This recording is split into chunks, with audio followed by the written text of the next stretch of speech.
All right. Good morning. Good evening. Good night. It is another episode of Layer 1 Live, a Friday edition of Layer 1 Live. We're bringing you the latest from around the crypto industry. I'm sitting here with my main man, Buffalo. Buffalo, what's going on up there, dude? How you doing? What's up, dude? Trying to figure out this framing here, man. It's good. It's a Friday. This is a special episode of Layer 1 Live on Friday. This is a first, right? It's never happened before? Never happened before, man. We lost the beard and all that comes with it, but we are filling it with another episode of Layer 1 Live. We're going to be doing these on Friday, like you said. We got to do what we got to do, right? Yeah. Just keep going. Absolutely, man. So again, Layer 1 Live, we're going to bring you all the news from around the crypto industry. We have NFT Live that runs on Thursday as well. We've got the Layer 1 podcast. We've got all these different series within Layer 1 that we're bringing you at.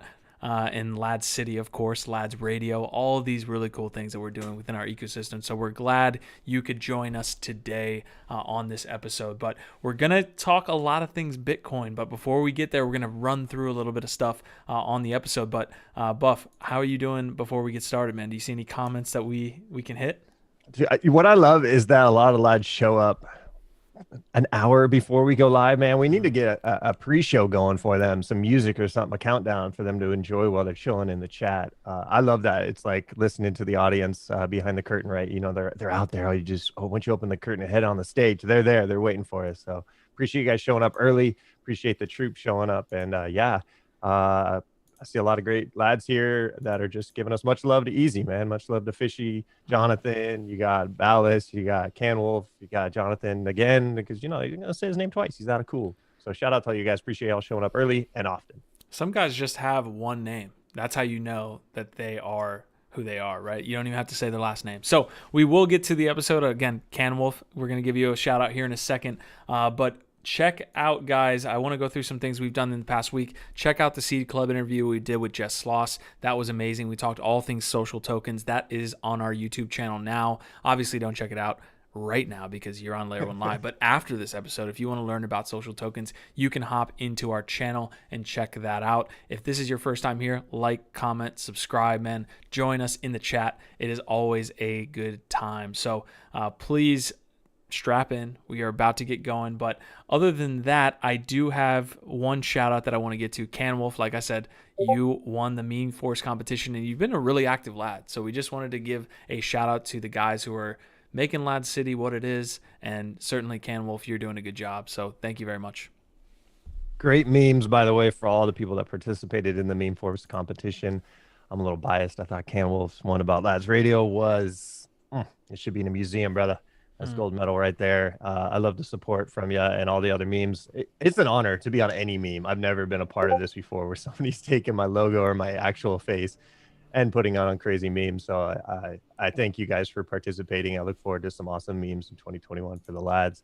Let's get some more shout outs. So we had a really awesome NFT Live episode and then followed that by having a LADZ Radio episode this week. That to me was really powerful because we got to hear from a new lad. And it happened to be a female. I know some of you guys are like, what? There's lads that are females? Yes, the females are coming into LADZ City. Soon they're going to be taking over. Get ready. There'll be a whole district of just kick-ass ladies that are just embracing the crypto spirit, just like us guys. And I want to say a huge shout out to Find Joy Within. She came on to LADZ Radio and did an interview with me. She just happens to be my cousin, so that was going as well. But she's one where she's just getting into crypto, but she sees what the community is doing here in LADZ Radio, in LADZ City.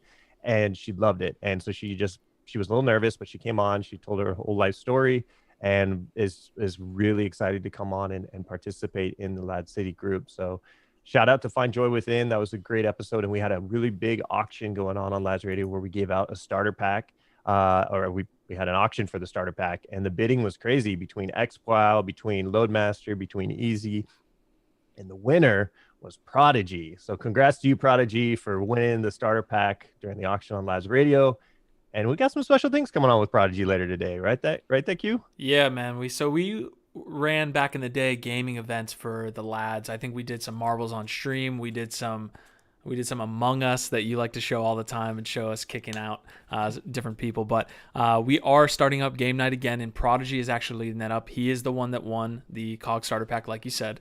But he is going to start that tonight, 7 p.m. Eastern Standard. That's going to be in about 4 hours, a little under 4 hours. We're going to be doing game night. That is going to be in Blancos. So there is a gaming district. We're all going to meet in gaming district before that starts. He's got a lot of cool things planned. There's going to be LADZ rewards. There's going to be NFTs coming from the LADZ vault. A lot of cool stuff. Maybe Buff can get on and play some music, and we'll see what happens. But I'm not going to hold you to it. I see a lot of people in chat right now. Shout out Prodigy before we move on. But there's a lot of people talking ladies. And I tried to make this statement to you earlier. I was saying that LADZ could potentially be called ladies. Like it's lads and ladies. But no one was kind of getting on my vibe there. For sure, we appreciate all the females in crypto. You guys are absolutely killing it. But without further ado, I think that is about it for the LADZ updates. Obviously, we have a ton to get to. Bitcoin's sitting around 40,000 here today. I'm looking at CoinGecko. I think it ran up to about 41.9, which is a new all-time high. Last thing before we get going is a miner update. We obviously, and when I say miner, I don't mean small. I mean the actual LADZ miners who are powering what we're doing with the LADZ token. We have an update to get to you. Roll implemented fees. So we can only do weekly transactions now as far as those LADZ rewards that you're getting for being a part of the LADZ miners. If you're in that liquidity pool, we are still snapshotting each day. Phase 3 has started. So if you're in phase 3, you're going to be getting that bonus at the end of phase 3. You can go to our at Layer 1 Crypto on Twitter, and you can go to our Substack to find out about mining rewards if you're interested. But we have to do those mining rewards weekly, or you're going to get hit with these fees. Unfortunate, but that is Ethereum these days. So that is the update. All-time high is 104. So if we hit 105 today, you're going to be earning bonus LADZ. Other than that, I think we can get into it. You ready to get into it, Buff? Let's do it. Absolutely. Well, I've got the first story. It looks like Tether is at 98 cents. For all of you that have been holding Tether and waiting for the moon, it's not happening. Bail quickly. It's falling fast. Just kidding. We have the total crypto market cap here hitting 1 trillion for the first time. This is an absolutely amazing story. For all of those who have been in since 2014, 2015, 2017, if you're new, I mean, maybe not if you're new, but you get my drift. It was a long time coming, and when I say long, it was long, and it's vindication, I think, for a lot of people that have been in this space for a long time. The fact that we're hitting $1 trillion market cap, Bitcoin is passing the market cap of Tesla itself. All of these cool things. It feels a little bit like euphoria. So yeah, pack your bags kind of with that in mind. But we are hitting $1 trillion market cap. You got something there, Buff? Inevitable. Anybody who believes in this space, it's inevitable. So it's not that shocking to me. It's just part of the process. But it is a nice number to say 1 trillion market cap. Yeah, congrats. Absolutely, man. It looks like CoinGecko is indexing 6,124 assets, of which one is LADZ. We made it, guys. We're on CoinDesk. It's here. We've made it ourselves. We're a part of that 1 trillion. That actually, I'm euphoric right now. Mike Scott is saying I'm euphoric. We made it in CoinDesk, guys. It just hit me. But yeah, Bitcoin's definitely pushing that up to new heights. It's a lot. There's a lot of stories going on with Bitcoin right now. Why it's going up in price. We definitely have a lot of stories to get to as far as that. There's a couple bearish people out there though. Imagine shorting Bitcoin here. Obviously, if you did from 41, congrats. But there's a large short or short. Not an actual short, but you kind of get my meaning with those kind of with bear tendencies out there. It looks like Bank of America. It looks like the chief investment strategist over at Bank of America is saying Bitcoin and this bull run is the mother of all bubbles, claiming that it blows the doors off prior bubbles. Interesting stuff. It looks like Michael Hartnett is the chief investment officer over at Bank of America. And some people are calling tops. Some people are, and maybe not necessarily something that's going to happen imminently at 40K, but as we continue to run up, there are going to be people with those bearish tendencies. I don't know. What do you think, Buff? Well, let's see here. What do they specialize in? Centralized fiat currency. Yeah, that makes sense. They're pulling the old Warren Buffett, rat poison squared, bunch of old thinking, don't like the new systems because they're not locked in at the top. I get it. People were saying 20,000 was the top, and at the time it was. And now 40,000 is the top for right now. Well, let's see where we're going here. And again, it's where you are in this. Are you a long-term holder? Are you trying to make some gains and you're going to get kicked out when the your sell orders get triggered as it goes up and down? So, Bank of America, if you don't like it, get out. All right. It's like that's where I'm at with that one, man. Mother of all bubbles. I don't believe it.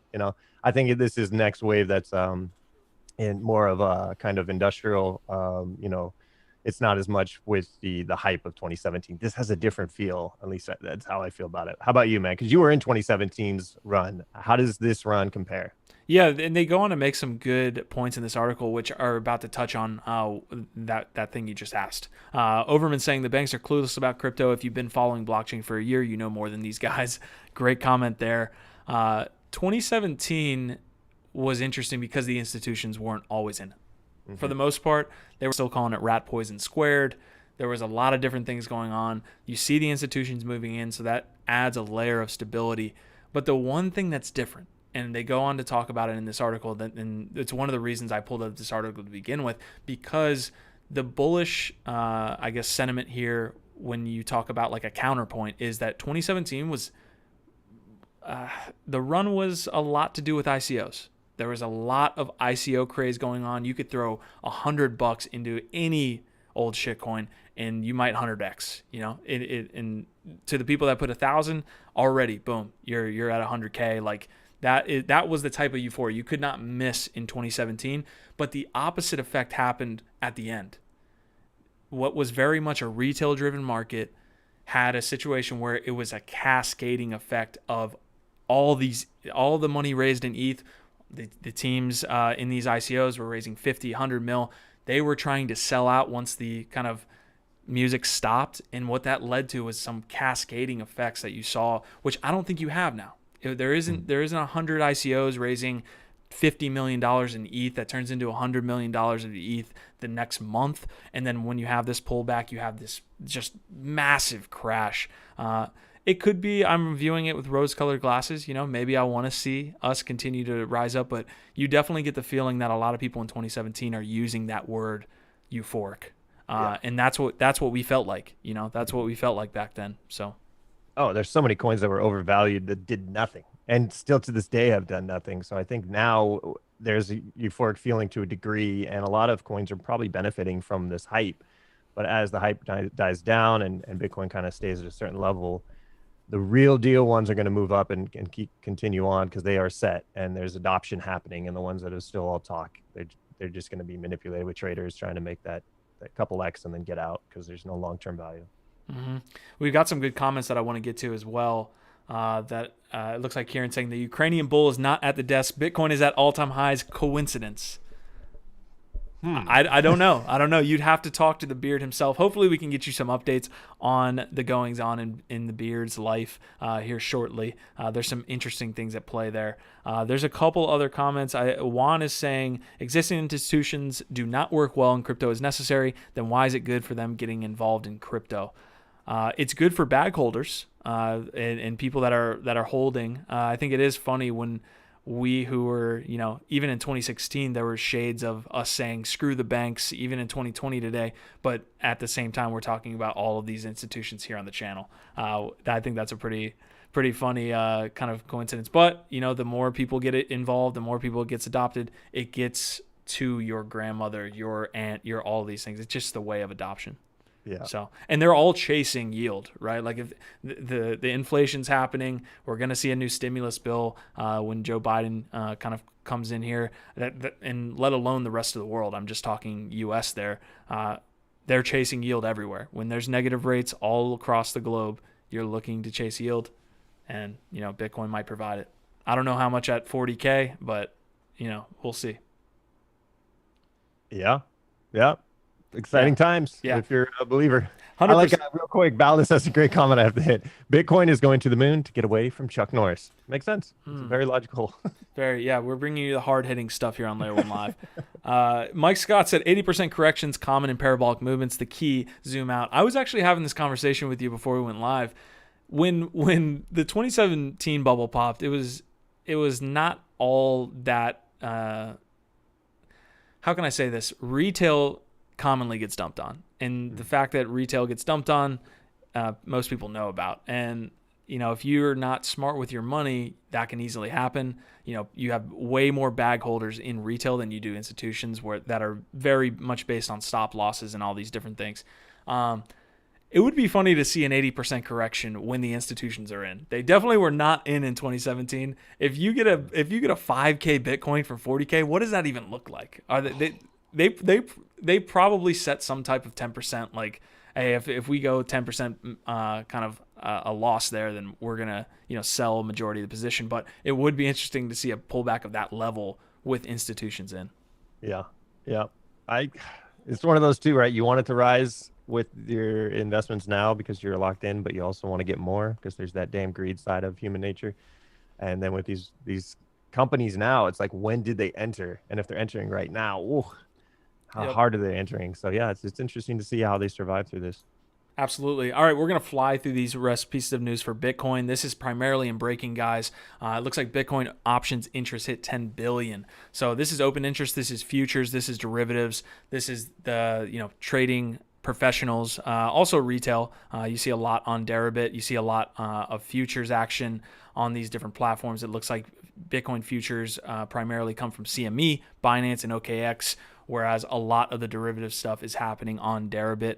So a lot of cool things. The fact that this is hitting 10 billion just indicates the amount of literally quote unquote interest in trading cryptocurrencies now, primarily Bitcoin. We'll see where those lead. I missed the Beard's commentary on open interest on CME on Fridays on about the time now, but we'll likely, hopefully, be getting some good content in for you guys. This was an interesting story to go along with this Bitcoin piece of news, guys.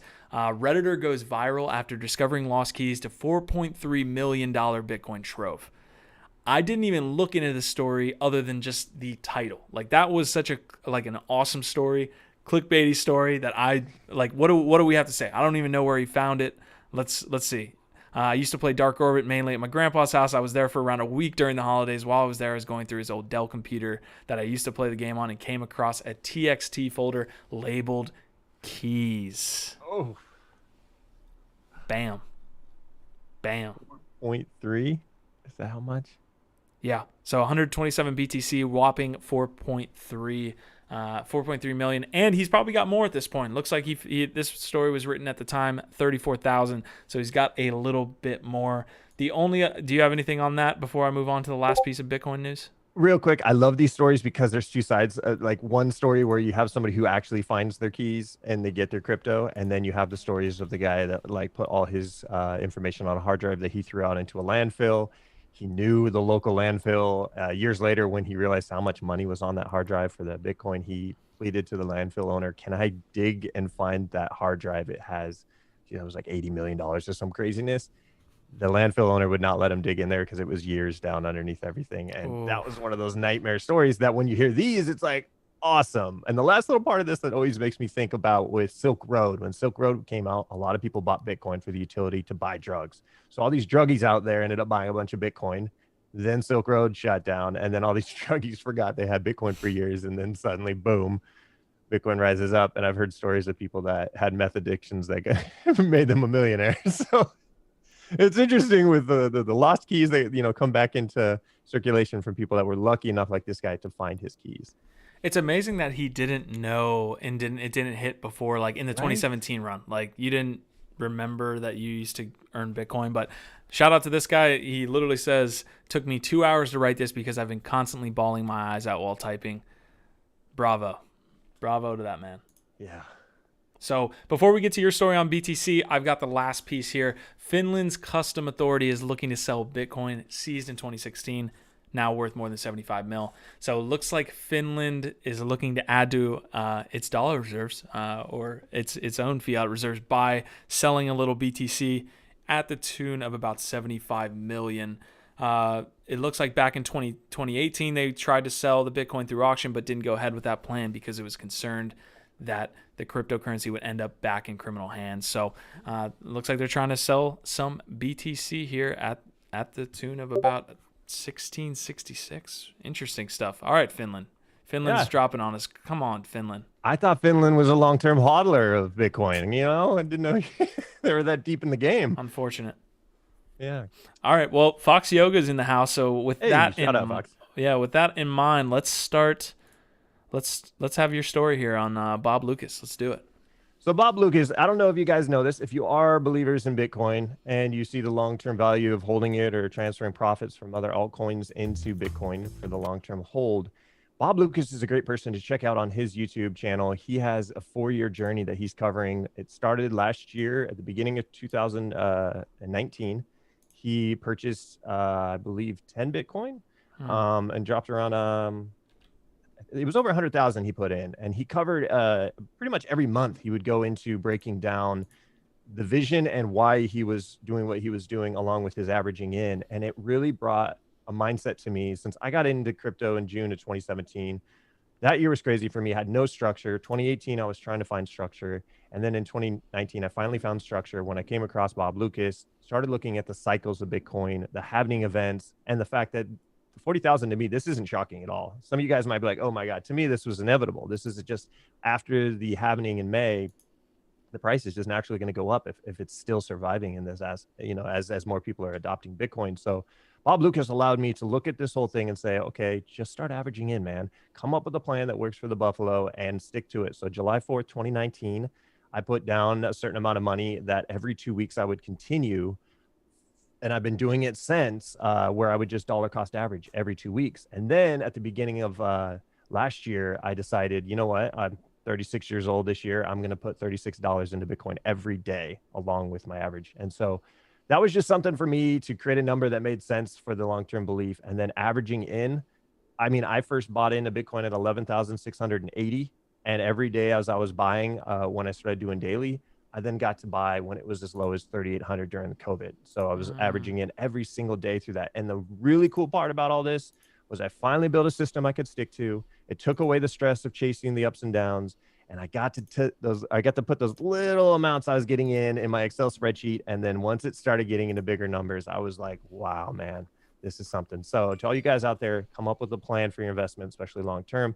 Look into Bob Loukas. He'll break down the cycles. He's got a cool voice, man. He needs his own LADZ radio show. I'm a big fan of him. And he has just a really calm mindset about it. He's not going to FOMO you. He's not going to, fudge you. He's going to really just keep it real. So check it out, Bob Loukas on YouTube. Maybe we could get Bob Loukas in the LADZ network here. That'd be great, man. He's usually just sticks to his own channel, but I would love to reach out to the guy because he's done so much just by telling his story to help me on mine. Awesome, man. When you told me this story this morning, I was like, how much probably I would be better off if I had just stuck to Bitcoin and not gotten, seduced by the sirens that are altcoins. Honestly, I do. Sometimes I think about that. Kieran's over here in the chat, and I want to give him a shout out. Sir, if you want to hear some horror stories about getting wrecked in hindsight, you know who to call. So yeah, dollar cost averaging into Bitcoin and consistently putting it in.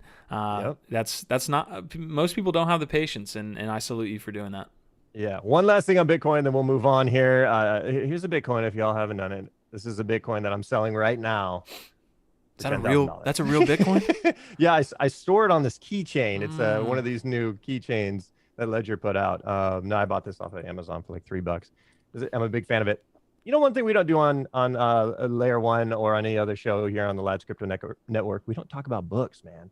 There's some great books out there about the story of Bitcoin, and I highly recommend Digital Gold. It talks about from the beginning when Satoshi first sent 10 Bitcoin to Hal Finney when they were testing out the whole protocol, man. I love that story because I FOMO'd so hard with people that got into Bitcoin early. I love learning about the true believers that really helped it grow and where they are now. I just love looking at the belief of all this because that's how it comes down to this. If you're not believing this, if you're constantly doubting any investment you're doing in this space, don't do it, man. Just don't do it. But if you're a believer, highly recommend this book right here. Talks about all the early adopters and yeah, Digital Gold. Highly recommend it. And join Buffalo's referral link if you're looking to buy that book. Don't need it. We got Brian asking, you can store it on there. So it looks like he's asking if you actually have BTC on that little small Bitcoin collectible. The answer probably is no. Yeah. So actually chocolate in there if I take the route. Not too hard. So Danny Dan is saying a bit late, but finally home to check in with the lads. Shout out to Danny. Shout out to all you guys in the chat. Ronan is in the house. I wanted to give him a shout out. We also had one other question. Orchid Rain saying, any suggestions on where to buy? So many fake sites out there. Drop a comment on what you're talking about. Obviously, today is not investment advice, just like every other day on the Layer 1 Lives and the NFT Lives and the Layer 1 podcast of the world. But drop a comment. Maybe we can get you some help on what you're looking for. Other than that, we can get into quick news, man. So this is basically the story. Obviously, you guys have seen the thumbnail. We've got some XRP to talk about. We've got some 1-inch exchange. We have some NBA TopShot. We have NFT enthusiasts in the house. So NBA TopShot is absolutely blowing records off the 24-hour volume sales that we'll get to later. So basically, we're going to touch on quick news now. We're going to touch on DeFi, and then we're going to touch on NFTs, and then we're going to pop on out of here and talk about a little bit of game night later. So quick news. Bitmex is settling with some early founders, or at least founders or guys who believe they're early founders. So it looks like there was a $540 million lawsuit against Arthur and Bitmex, and this was by Frank Amato and Elfio Capone, and it looks like they settled in cash and equity for $44 million. Everybody knows Bitcoin came under CFTC. Well, maybe not everybody, but people who cover crypto know that Bitmex came under CFTC guideline fire about KYC and AML. They since, I think, as recently as yesterday, it looks like, based on this Decrypt article, just yesterday the exchange announced all of its active users are now fully verified. So everybody kind of got that notice in November about them going to a KYC AML process. Not many people were happy with that. Arthur stepped down. So there's been some turmoil, but this is just another list I guess they could check off on their way to kind of getting back to normal here for Bitmex. So $44 million for these early founders from a $540 million lawsuit. So anything there, Buff? Whew, lawsuits scare me. That's all I got on that one. Yeah, that's crazy. Not a good time for a lot of people if you're getting sued. So Ripple. Yeah, right. So obviously this was a huge story. We've got Ripple on the thumbnail. Ripple's story, I think, broke in December. They were getting sued by the SEC. This is an absolutely gigantic suit, by the way. 1.3 billion that they're getting sued by the SEC. Rightfully so. These guys have been dumping on the public knowingly for a very long time. The distribution is not set up correctly. The team had a ton of tokens, ton of XRP tokens, although XRP is not Ripple and Ripple's not XRP. Yeah, okay. So $1.3 billion suit that the SEC filed in December. That's a problem if you're a Buffalo, because you don't like, you don't apparently like getting lawsuits. But we have Garlinghouse. Yeah, exactly. Especially not these guys. We got a $1.3 million suit. It looks like, though, Brad had came out recently this week and said that they tried to settle the suit before it actually got filed. So they tried to maybe pull a Block 1 where you kind of get in front of it. I think Block 1 paid $22 million to the SEC to settle that ICO that they had with EOS. And it looks like Brad tried kind of the same thing here, although I hate to put XRP and EOS in the same sentence. They shouldn't be. Ripple definitely is on its own level here. But it looks like they tried to settle before this came about, and it did not work, obviously. So that's the story there. Anything on that, Buffalo? Do you want to talk about how you don't like lawsuits? I was going to ask you if you've ever held XRP, man, because I've never held it. It feels like it goes against everything I believe in. That's the big double FUs, double birds to the XRP people. I know any lads who are holding XRP right now. Yeah, sorry about that. If you're a lad and you hold XRP, actually, no, I'm not sorry. You know what I'm sorry for? Absolutely nothing. No, that's Conor McGregor right there. Bam. All right, so we got this last piece of story here. Based on that last piece that you were asking, the only thing that I have to say about XRP at this point is how they continue to get noobs in the space. Like, the marketing has to be absolutely crazy. The thing pumped 30% and they're dealing with a $1.3 billion fine. Like that, how they continue to get people to send me texts about, should I buy XRP, is beyond me. All right, next story here. We got Wrapped Monero. So it looks like BTSE, an exchange here, launches wrapped Monero token. So we know that XMR got delisted. We know Zcash got delisted. A couple of these privacy coins got delisted from certain exchanges because exchanges don't want to be, again, we're covering like a bunch of FUD here on the episode today. Exchanges do not want to be in the line of the regulators. And how can they be in the line of the regulators? By allowing AML, money laundering to happen on their platform via privacy coins that cannot track authenticity. So what's happening here? BTSE is launching Wrap Monero, and that's going to be on the Ethereum protocol. So this is what happens. You have XMR, you wrap it, and now it's on the Ethereum protocol, meaning it's not private anymore.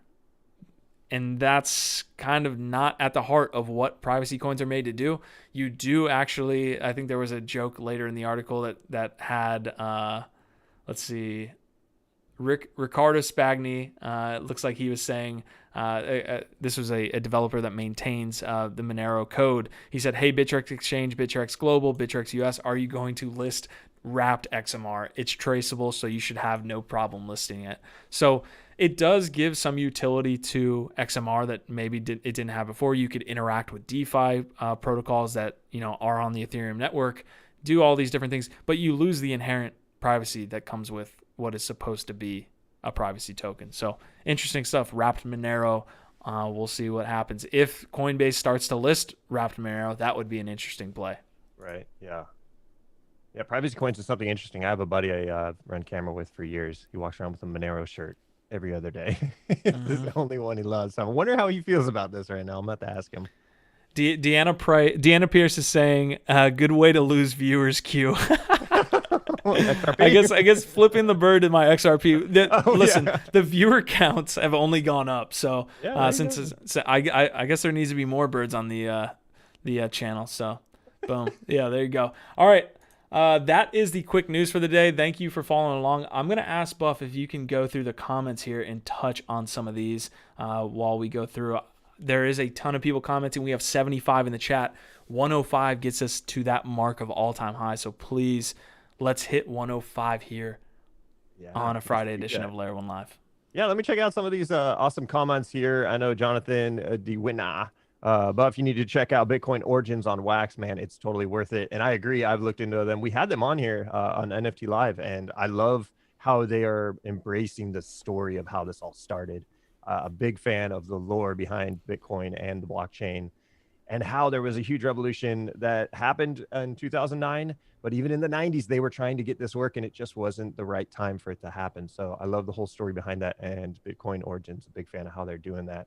And so we've got some other great people here that are just, we got, what do we got here? As I scroll down, the NFT Army showing up. Dan Hut, hope you all there. Loadmaster, big shout out to your brother, man. You troops are here early and often. Love to see the Army show up, and big fan of the Army, and can't wait to actually do a broadcast for a radio broadcast for the Army I've been talking to Loadmaster, potentially doing some really big campaigns with the Army, and you'll have the old Buffalo playing music and kind of keeping the troops in line as we go through these campaigns. So shout out to the Army, shout out to Kieran, who's keeping the comments classy, and yeah, there we go, man. I'm loving the comments coming in.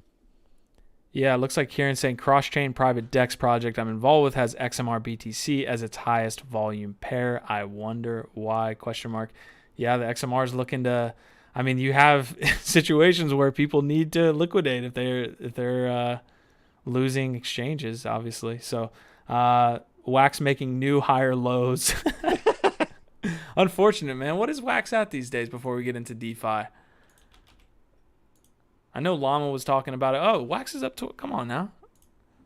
Oh, I read that completely wrong. New higher lows. Yeah, absolutely, man. Let's do that. Danny, I hear you, man. So yeah, I love Wax, man. We love Wax here on the channel. They picked up their game as far as the sales are concerned.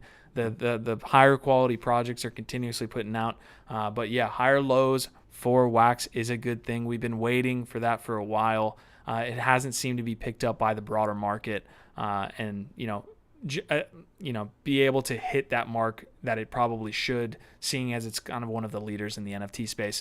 We'll talk about Flow later. That seems to be getting market interest. I'm excited. Yeah, I definitely want to talk about Flow, and we'll get down to that. And then with Wax, I'm very excited with Wax. They're kind of were trending in the wrong direction for a second there with their sale launches, but they've really picked it up. Yeah, I think so. I think you're right.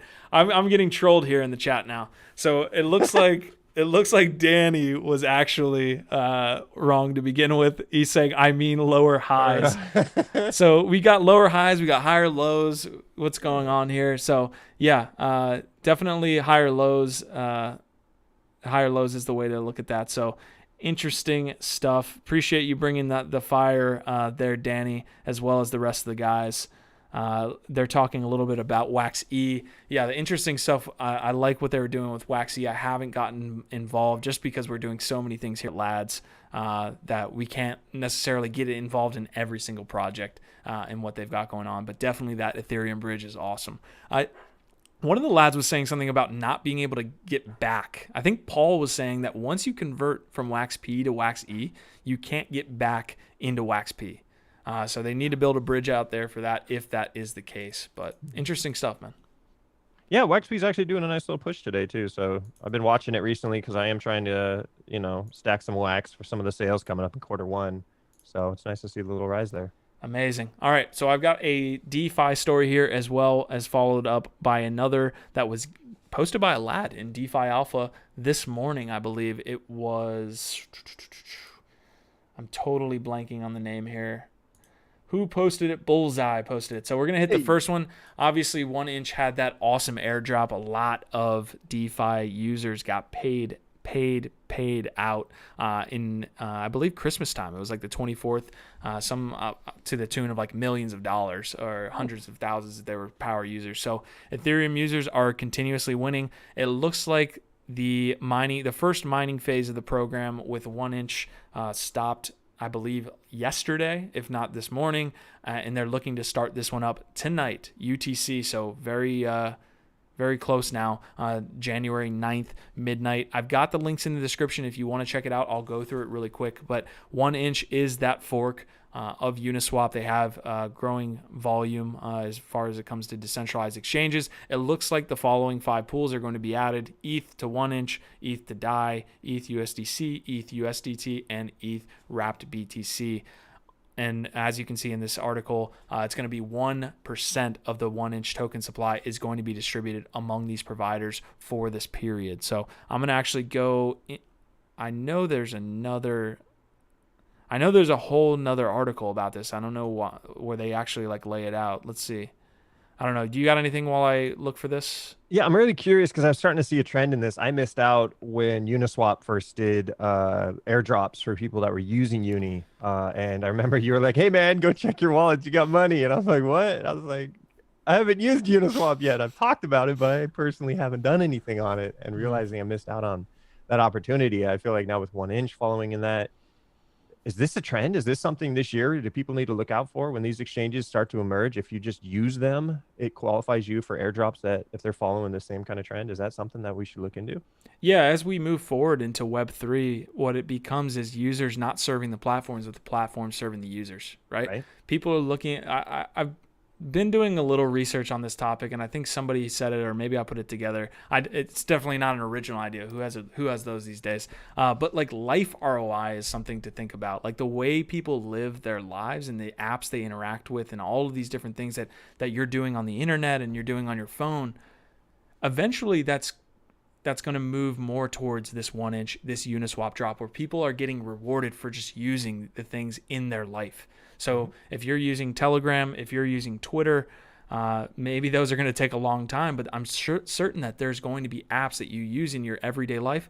All of these are going to be switched on their head because it's going to be that capitalistic effect of, okay, you're not offering me this. It's tough to do with a social media app because the network effects need to be strong, right? It's like, are you going to use Twitter if there's you and 3 buddies? But for other apps that offer tools, though, it's going to be, it has to be that you're going to be able to, be rewarded for using those apps in a life ROI type of terminology. That's how I think of it. Have you used 1inch at all yet? I have not, and the chances that they do as large a drop now are probably low. But the idea of building a product and then allowing people to use it and then doing the airdrop without any forewarning is probably the way to go. You're probably going to see the most drop there. Yeah.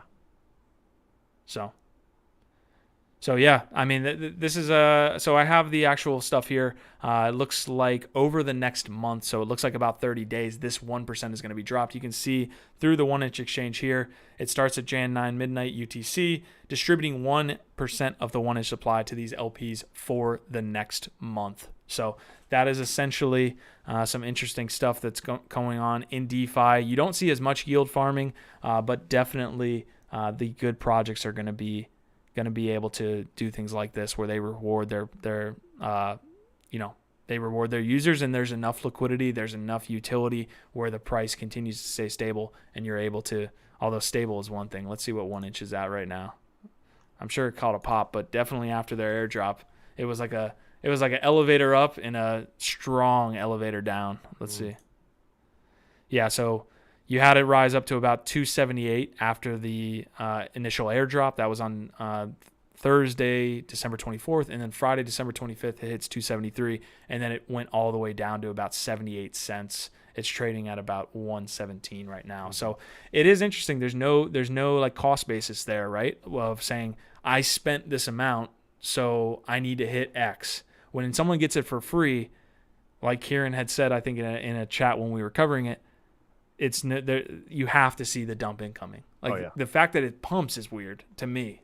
That seems like bot activity that are trying to buy to dump on you at a later time. So I don't see why something that would get fully dropped to the whole crypto industry or that niche is pumping. It doesn't make sense.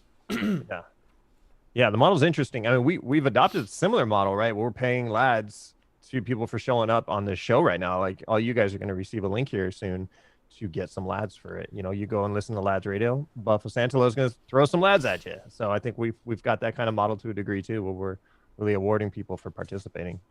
Yeah, and it looks like Danny's saying making a transaction on MetaMask, which is MetaMask could definitely do it. MetaMask could definitely do it. Kieran dropped in the chat the other day a list of different places that would do this. I think there's been one since then that we missed. I placed it in main chat. What happened recently? I'm losing it. There had to be something that happened recently that people were airdropping to. If someone in the chat can get to me. It looks like we have 95 people in the chat. So appreciate everybody in the house today for the Friday edition. Looks like OpenSea is one that's been talked about. Yes, Overman's talking OpenSea. Llama's in the house. Hey, Llama. Llama's in the house. Batman is in the house. So we've got a full... Yeah, Batman's in the house, guys. I was like, all right. Get it. You look like you're in Gotham right there, man. Yeah. This is actually in LADZ City, and it's one of the lounges up on the top. We have the little star deck, where everything here, and then I've got the waiter guy over here. Hey, Charles, you got the BLT with fries coming, right? All right, he doesn't need to listen to me anymore. I don't know. The last time I saw Buffalo, he was in a cantina, and now he's at a cocktail bar. I like to move around. I'm talking to all the people that are, patrons and a lot of people who've set up good establishments here, man. I like to, mingle with LADZ City once being built, man. Awesome. All right. So Brian has been an avid follower of LADZ for a little while, and he's asking for the link to drop soon, the LADZ link. Normally, I wouldn't comply to this. I don't like the spammers that kind of come in here and ask for this. Brian is definitely not one of those guys. And the fact that he's asking for it, I will get you the link. Keep in mind, though, we are 14, 15 away from all-time high. So that second link is right on its way. But I will drop that for you, Brian, here in the next 2 minutes. Let me get it set up, and I can drop it on the LADZ for you guys. So shout out to Young Content in the house. Nobody's in the house. Reminds me of reminds me of that Odysseus. Anyways, I need to move on here. We've got Asmodi. Let's see. I missed the 100 LADZ days. Yeah, those were the days, weren't they? They were the days. Those were the days. Fun times. I don't know if I've told this publicly to anybody as we go down a rabbit hole that we don't want to find ourselves, but I missed the whale airdrop because the damn bot messed my... You know how you do like the claim airdrop where you claim it now? Did that. Didn't get the whale airdrop. To this day, I don't know how many whale I missed, but that was when whale was like not whale. So interesting stuff. All right, so next DeFi story before we get into NFTs, Flow, TopShot. This was dropped by Bullseye. Bullseye is a very good lad. He's a noble, I believe, and he definitely is dropping multiple stuff about alien worlds, multiple stuff about DeFi as well. Glitch is announcing their public token offering on Trustswap. This is a little bit of an after drop. Obviously, guys, this is not investment advice, but there is going to be a public sale to then which there's going to be a listing on Uniswap. So you can go into the link. You can see a little bit about what the token, what the token economics are. It looks like the initial market cap is going to be somewhere around $1.3 million in the public sale, and then they go on to say that it will, list on Uniswap immediately following this period. So there's vesting schedules. There's things to look out here. Token allocations. Glitch, I believe, is going to be an ecosystem for decentralized finance dApps. And then what they're going to do, which is interesting, they're going to be taking the fees, which accrue on the network up to like 20%, I believe, is going to be dropped to stakers on that platform. So interesting stuff. I can read it here. Glitch is developing brand new blockchain dedicated to decentralized financial products and built with scaling and profit sharing at its core. So again, you're going to be able to take the Glitch token, and I can talk about this profit sharing model as well. 20% of all network fees and revenues from dApps are deposited into a network vault stored on the Glitch protocol. Tokens from that vault are then shared to all Glitch stakers supporting the network's computation requisites. So interesting stuff. I believe that's happening tomorrow. So a little bit of an alpha drop. Again, this is not investment advice. We do not do that here on Layer 1 Live, on LADZ, all this good stuff. So yeah, man.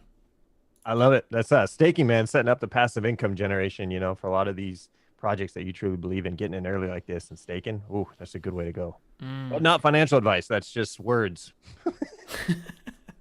This is not advice. This is an opinion, but it's a little bit of an advice. All right. So we got 98 in the house. We're about to cross 100, Buffalo. So we're about to do 99. Oh man. We're about to do the dance. I front ran the dance. It looks like we just hit 100, guys. Well, take a good look, lads. Can we play the your favorite ones? Yeah, Lads. all built like butter. Play the shirt. Play the shirt for me. Play the what? The shirt. The Take My Eyes. Oh, geez. Putting me on the spot here. I don't know if I got that one loaded up, but you keep talking. Man. I'll get that one. I'll get that one going. Guys, we are far down a rabbit hole. We have derailed the episode.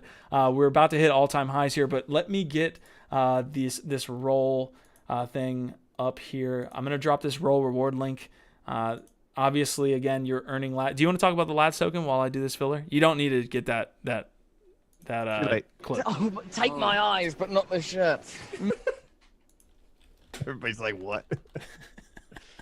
Sorry, what do you want me to talk about? Talk about the LADZ token while I get this earn link for all the nice lads out there. Let's talk about the LADZ token here, you guys. If you're new and this is the first time you've come across Layer 1 Live, Layer 1 Live is on the LADZ crypto network.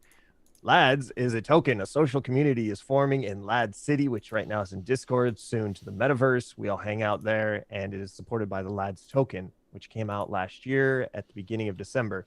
Now, to earn the token right now, all you have to do is watch a show like this. We're going to drop a link, and you can click the link, and you'll automatically receive some LADZ tokens. To do that, you need to sign up for a roll wallet to get your LADZ into that roll wallet. It's free to do. You can do it right now. Go to tryroll.com, set up your roll wallet, and boom. You are set up for the LADZ network to receive LADZ tokens. We drop links. You click them, you get LADZ. You come into LADZ City, into our Discord. We tip you in LADZ. I throw LADZ out during LADZ radio and any kind of events in LADZ City. If you have a roll wallet, you can receive LADZ tokens. So the token is going to have a ton of utility this year. Staking, we're working on some staking protocols. We've already got the liquidity pool. So if you want to become a miner and support the whole system, great way to go about that. If you got some LADZ right now, you want to put to work. And then we've got the auction. So we put special NFTs up for auction only in LADZ token. And I'm really excited for some of these NFTs that we're going to be putting up there because you can't get them anymore. We've got NFTs that it's sold out. Like the only way to get it right now is going to be a LADZ auction. So there you go. That's LADZ token. And it's going to be, this year is going to be very, very big year for the LADZ token. Very excited to see where it goes. Yeah, the amount of steps we've taken on the road to LADZ utility is like half baby step. Like what we're going to unleash on LADZ utility this year is going to be amazing as we scale out, as we do all these things. So I'm about to drop the link. Everyone's kind of in the chat. I think we are. Did we hit 105? We're at 104, man. I've got my finger on the button waiting for. Oh, and then now we're at 103. Yeah. So we're at 104. We might hit 105. Here it comes. Oh, Here there it you is. go. Thank you, lads. Yay, we did it. Boom. Thank you, lads. 5 lads built like butter. Take my eyes, but not to the shirt. What is the other? My man. My man. I got you, bro. You can just say my man. Pretty damn good, lads. Yes, it is. It's really popping off right now. Thank you guys so much for these all-time highs. It gives me chills every time we hit them. Absolutely, man. So all-time highs. I'm going to drop the second link here at the end of the episode or near it, but that is the first link. I'm going to pin the message. That should get you guys your lads. Again, we have a certain amount of lads to give out per episode, so please, you're earning lads here today. I would hesitate to go out on YouTube and say that any of the other channels you're going to, that you're earning lads, or maybe not lads, but you're earning tokens to then use on the network. We are doing really cool things. Appreciate everybody for showing up. Oh, damn. Those guys. All right, here we go. Yeah, he's looking at the drop. Yeah. We're at 79 and falling. Like, where you guys going? We still have a link at the end of the show. Hang around, man. Whew, they're gone. Guys, speaking of utility, me and Buff have been working on something that, Buff, I'm going to show it. Can I show it? You do it. Let them see. Okay. All right. Awesome. We've been getting together our application for the sandbox, and one thing, if you want to be involved in this, get into LADZ City, our Discord, our community Discord. Drop it in that you want to be involved in making this metaverse. But I do want to show you guys what we put together here for the initial layout, at least within LADZ City itself. So really cool stuff. You see Nomad's Land there. We see the resident districts. We see the Citadel. A lot of cool different niches within crypto. A lot of cool different industries within crypto that we see. NFTs, gaming district, social district.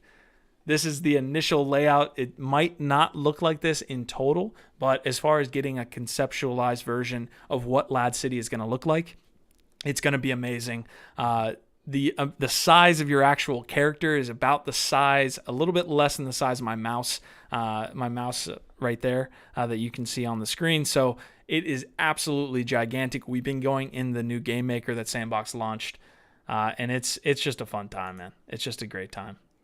I love it. We're up late at night. I mean, Q's on the East Coast, so he's up even later than I am, man. And we just sit there and really put ourselves into LADZ City. We walk around in a blank canvas on, in the builder, right? In the builder maker there for the sandbox. And we've really been putting some time into here to try to listen to our hearts, right? Really just get down to what do the lads want? They want something that really immerses yourself into everything that we're putting together here. So for every show that's on the LADZ Crypto Network, there is going to be a place, as you can see, there's going to be different districts. And the heart of LADZ City, boom, 5 points right in there in the middle is where all the action's going to be when there's something major live. There's going to be a big old screen right there, the 5 points. Everybody will be able to watch. LADZ Radio going to be bumping everywhere, all in LADZ City. I can't wait. This is going to be fun this year, you guys. The metaverses are here. NFTs are here to stay as well. And we're ready. We are ready. Absolutely, man. So we're definitely going to build out this on some scale that is going to be, super interesting for everybody involved. We got a lot of comments on the LADZ pump and dump that we just had from the airdrop hunters themselves. Definitely cool to see. I wonder why they leave and then come back. It's just, well, why not just, I guess they don't want to hear your beautiful voice, Buffalo. But definitely awesome to see new all-time highs, guys. I mean, there's a ton of you guys in the chat. This is one, like, I look across the industry and I kind of check out what the chats look like. Outside of like Ivan, we have like one of the coolest chats that I've seen when I'm just kind of reviewing different YouTube channels. Not that we're trying to compare ourselves to anybody. It's our vibe, our tribe. But It is interesting to go out to YouTube and check out the different streams and what they've got going on. The LADZ support is unique. It's genuine. It's real. And I love the OGs, everybody that I've kind of really fallen in love with here as LADZ. I've been sticking around like nobody's left. And all the people that just left this stream are probably either bots or people that are just in it for that quick little 15 lads and they're going to bounce. But the people that are in it to win it, man, and sticking with us as we grow, thank you so much. Thank you for showing up every time with your great comments. And thank you for helping out new lads. So some of you guys here who are just checking us out for the first time, we've got Llama in here who's a head mod. We've got a lot of awesome OG lads here. So if you have any questions in the comment section and we don't get to it, don't worry, Llama and the others will. And they'll help you guys get into Lad City and get set up with your roll wallet to get these lads tokens. Absolutely, man. Couldn't have said it better myself. Per usual, we will move into NFTs now. I have to pull up CryptoSlam, and I'm on CryptoSlam more and more these days because I realize that data is very, very, very, very important. And we're going to pull up CryptoSlam here and look at that freaking pump from NBA TopShot. Good Lord. Flow Network is not even technically a public blockchain launched yet. We see NBA TopShot absolutely blowing away 24-hour volume sales. I'm pretty sure, and there was a couple different like Twitter posts out there that if you guys want to find it and DM me via Discord or put it in the Lad City, maybe Buff can find it. But I'm pretty sure this is a record. I think it hit around 400,000. There's 475 buyers here, 4,523 unique transactions. And this is just amazing. I'm staying on it, and I'm at a loss of words because the fact that Flow isn't even launched yet, and you've seen NBA TopShot be here for a while. NBA TopShot's been out for like 6, 7 months, 8 months, and only in the past like 3 days. And again, what's led to that? Maybe it's random. Maybe they're, I think they had a recent partnership with Tyler Hero. There's a lot of different things that play into this, but 400,000 24-hour volume. And this is 3 or 4 days in a row. So Flow is heating up. I'm getting a little bit of FOMO. I am very excited because in a week you can get Flow tokens, right? They're going to go on sale on where is the exchange on? I'm gonna still have to learn this process here, man. Do we have any information on that one, on how people can do? I don't have any information on the actual trading of Flow. I have no information on that. We'll see. I think they put out some things on their Twitter about different things that are happening. But again, they're playing it close to the vest. I think once they launch, they'll kind of go on this marketing blitz. But NBA TopShot itself, I mean, good Lord. And to think they're going to do that with UFC, potentially the NBA, other sports, streamers, they should definitely look at streaming. If you're paying attention, that's where the sports are going. Yeah, so a lot of good stuff, man. I'm excited. I need to get involved with it. It's definitely going to be a huge part of the NFT space. And with the NBA TopShot, I'm blown away. I mean, there's just some massive sales right now, and these numbers are out of control.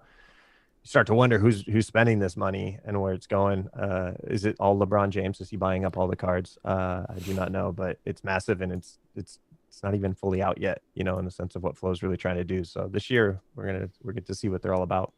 Yeah, definitely. I sent you a link that I want to pull up on the screen here shortly about Roham tweeted this out. Roham heads up what they're doing over there at Flow. So I'm going to pull that up. But yeah, as Buffalo said, I got NBA TopShot LeBron James collectible sold for $26,000. The thing is, there are strong numbers here, what you're seeing like within one asset, but you also see 475 buyers. Whereas, and this is not shade at CryptoPunks. I freaking love CryptoPunks. They're the OGs in the space. But you see a $92,000 24 hours sale as far as numbers, and you see 12 buyers. So think about the volume and the amount of users together and what that means for the adoption of that platform. I know they're entirely different with what they're trying to accomplish, but yeah, throughout this article, it's talking about a lot of these. LeBron James's number 9 mint, LeBron James going for $26K. A lot of different things happening with Flow. I'm going to pull up that link here, see if I can't do that. Let's see. Yeah, anything on that while I try to pull this up? Yeah, for me right now, I'm trying to pull up. It's on Blockdo is apparently where they're going to be on the 15th through the 22nd of January here. You can buy Flow. And that's, for me, definitely trying to get ahead of that time so I'm prepared for it if you're going to be purchasing during that week. For me, it's just one of those that it's interesting to me. It's just such a big project in this space that I love to do as much research as you can beforehand. So this whole week before January 15th, I'm going to be going crazy on this potential and kind of see what entry points I want to get in and just like how I want to participate with this. With a lot of these major projects like this, it's going to be big. It's a big one. Absolutely, man. Yeah, Flow's got a lot of things planned. I think there's staking services that even retail investors can get involved in through different delegator nodes. So basically, if you're not familiar with delegator nodes, you can essentially have Flow tokens and then stake to delegator nodes to receive rewards, like a percentage APR. Again, what we just talked about, not investment advice whatsoever. We did have this tweet from Roham himself. He's saying sales report from today's NBA TopShot drop. 2,270 packs initially sold out in 2 minutes. 329 unique buyers. One collector grabbed 140 packs himself, and peer-to-peer marketplace volume up 50%. So cool stuff. Shout out to Loadmaster. He told us last night that he was actually one of the guys that got involved here. So definitely some cool things, man. Dr. Seuss, I know Ronan's in the house right now, and he loves, or he said he was going to love the Dr. Seuss drop as it came. We already know that IP is on board and ready to roll. So it seems like, ETH is going to do a lot of cool things. The network effect is there. Wax is continuously rolling out, but it seems like Flow might be in store for a big year. Not investment advice. Yeah, and the UFC is on Flow as well, right? UFC is on Flow as well. That's the big one. I'm a huge MMA fan, and UFC has been ever since I got older and had to step away from WWE. Now UFC is my jam, so I'm very excited to participate in that one. Awesome, man. All right, speaking of Cyberpunk, which is on there with Crypto Slam, we see a new record via that platform. It looks like gmoney via his Twitter here is owning up to spending 140 Ethereum on a single CryptoPunk avatar. You were asking me before the episode on what I needed to school you on as far as CryptoPunks are concerned. Think of CryptoPunks as the Bitcoin of NFTs. They're basically the first kind of platform that launched some of these.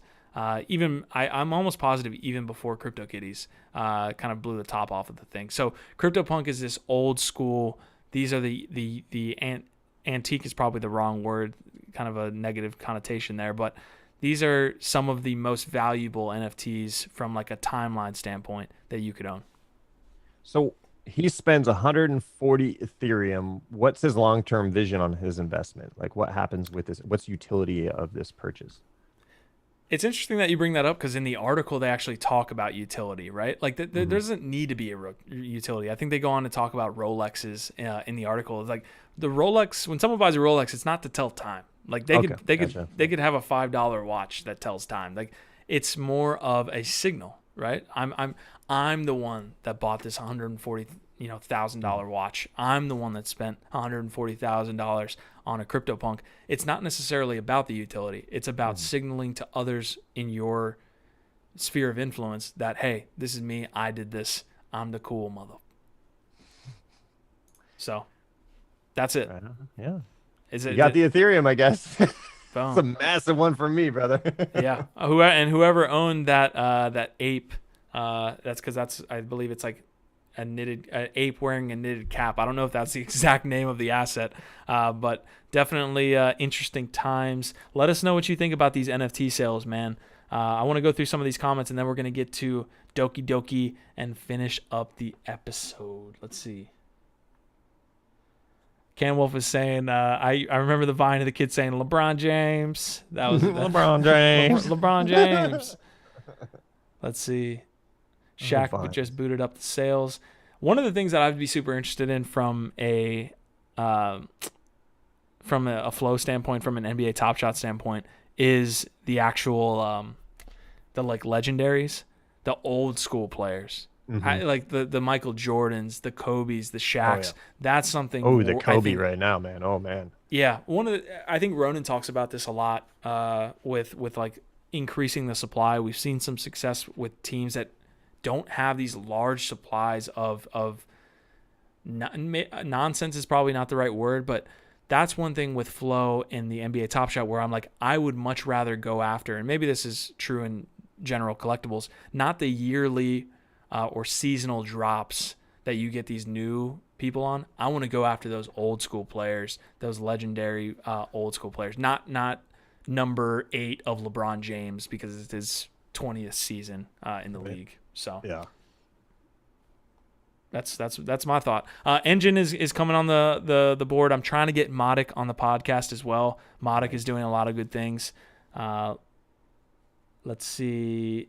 Engine is awful. Ready Player One fakers. Interesting. So it looks like we need to do some research. I saw some tweets about Engine today, but we will see. It'll be the battle. I don't want to call it a battle because I feel like let's grow the pie together. If we grow the pie at this rate, in total market cap of all NFT, all of the NFT industry increases, we all benefit. So. Mm-hmm. Yeah, Llama says a great comment here. He goes, I believe in Engine's time will come. Just everyone at the door asking right now, are we there yet? And there's a lot of that, right? People are like, come on, let's just do this. And it's like, first time, man. Giant system, giant program, takes time. Takes time. A little patience to go a long way in this space. Yep. Agreed with that, man.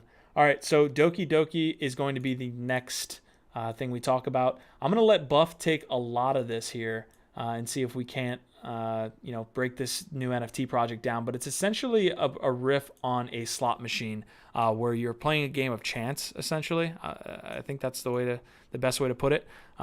It's kind of gaming mixed with DeFi, but I'm going to let Buff talk a lot about this. Doki Doki Finance created a gamified NFT marketplace inspired by Gachapon. I think that you see these whenever you see movies and it's set in Tokyo, you see all of these vending machine and all these people sitting there at essentially what would be like a supermarket, but they have all these vending machines laid out. So Gachapon vending machines, it looks like Doki Doki is launching a platform that is essentially playing on that. They call it DeGacha. I guess that's the type of game within these vending machines, and it's essentially a game of chance, correct? Yeah, it's randomized in a sense too, where when you're pushing the button, you can get a lower valued NFT, or you can get one of these super rare NFTs, and it's a bit of a gamble. And Ballas is saying, I'll stick with my casinos. Interesting you say that, because casinos and slot machines right now, there's a patent that just passed recently for a guy creating casino slot machines that accept cryptocurrencies right then and there. So get ready for that craziness as we move forward in this space. But with this, it's taking something that's very popular in Japan, of these vending machines where you can get really cool collectibles. And all you have to do is literally, you're the next one in that kind of line. When you push the button, it's going to come to you in that random order if you don't know what you're going to get exactly. And I've dabbled with this a little bit last year with a NFT called VIMs, which are virtual integrated metadatas of essentially staking the ERTS token on the VeChain network. And they created these little NFTs that were special characters inside a VIM dispenser. And they would only release, one time they only released 60 of these pirate ghosts, and everyone in the world was waiting at the VIM dispenser for it to launch. And the second it launches, the first 60 people to click the button and complete the transaction to purchase it would get it. So it was based off of your speed of your internet. There was a frenzy. It ended up being crazy. I was lucky enough to be in a corporate office that had killer internet in Seattle and was able to get one of the super rare ones. But a lot of people were just really frustrated with that model. And so they've been kind of trying to figure out with the dispenser how to, there you go. There's the dispenser there. You have all the different NFTs that are, in a sense, random there. Most of the NFTs are the same character, and a couple of them are a little levels higher. And that's how they've kind of made little special ones there. With the Doki Doki, what they're doing is they're taking it fully random. Doesn't matter the speed of your internet. You push the button on that, you're going to then get whatever is in place there for that randomizer. And I think that's pretty interesting. I would definitely try it out myself. Gas prices right now are probably hurting their whole system being on Ethereum, but I think it is a cool model. And I do see it trending in that sense that other people are going to embrace that model of randomize, where you could just one little purchase to get an NFT that could end up being 10 times your purchase or more. So I kind of like that. Yeah, I like the layout of their website here as well. Really interesting stuff. So, I mean, randomized NFTs a little bit. It reminds me of 2018 when we had the dApps, and you had kind of the rolling feature where you were trying to get more, and you would. It was essentially a casino era that was happening in 2018. If those of you that were around back then remember, it was just casinos popping up, and that was going to be the new decentralized finance model, was being able to take these verified, trustless systems and then just put them online and people could just gamble. Obviously, We're still kind of doing that in DeFi, but it's much more built out the way that it actually worked out in 2020 and 2019. So really cool stuff. But yeah, this gives me a little bit of those 2018 vibes of like setting up casinos, doing randomizers and all that stuff. But good to see with NFTs for sure. Yeah, I mean, read this comment here from Canwolf, man, because it's hitting the old school vibes for me. He says, man, that reminds me a lot of the game Shenmue on Sega Dreamcast. I haven't heard someone talk about that in ages, man. I remember that game. He's like, have you guys played it? Like gachapon thing, my childhood days. You know, the randomizing in that game was amazing. There's a lot of fun. And some of the Sega Dreamcast games, man. Sega Dreamcast, people forget about that one, but that was a fun one back in the day. Yeah, we were talking about gaming last night. We'll definitely be doing some gaming within LADZ inside that gaming district. We have that tonight at 7 p.m. But yeah, you were talking about Sega. I was talking about N64. You know, we were talking about Xbox. You know, you weren't a Halo player, which is interesting to see. All right. So this is what it is, guys. We are finished with Layer 1 Live. Appreciate you joining us for the first edition of Layer 1 Live. It looks like we have about 95. We did hit 105, but this is what we're gonna do. We gotta stay up on our toes. For those of you that are coming back in looking for LADZ only and not showing up for the shows, this is what we're gonna do. We're gonna hop in to LADZ City. Ooh. Those that know LADZ City, if you don't know LADZ City, just hop into LADZ City. That's all I have to say. The link is in the description. Get in there. We're gonna drop it in main chat. That's what's happening. We're taking the 1,500 LADZ that is spread amongst all of you. We're dropping that in LADZ City. We're not dropping it here because it looks like we have some interesting things going on. Maybe that's a model to go going forward. Batman is totally hitting us with the LADZ love. Batman, it looks like you're going to have to get into LADZ City if you want this second link. We will drop it immediately following this episode, so it will be in main chat. If you're not in LADZ City, I don't know what to tell you, man. Download Discord. Get in LADZ City. The link is in the description. That'll be the way we go. So it looks like Llama's front running us here. Says our vibe, our tribe. I don't know. What do you want to say to that, Buff? That's well said right there. Shout out to all you guys showing up here. Batman dropping the heart love, getting everybody putting out the love there, getting Llama support in the whole comment section. Shout out to Fox Yoga. Shout out to everybody who's really supported this. Come on into Discord right now. If you guys are new, we posted the link. It's right here in the comment section. If you have any issues, go ahead and ask around in the comments.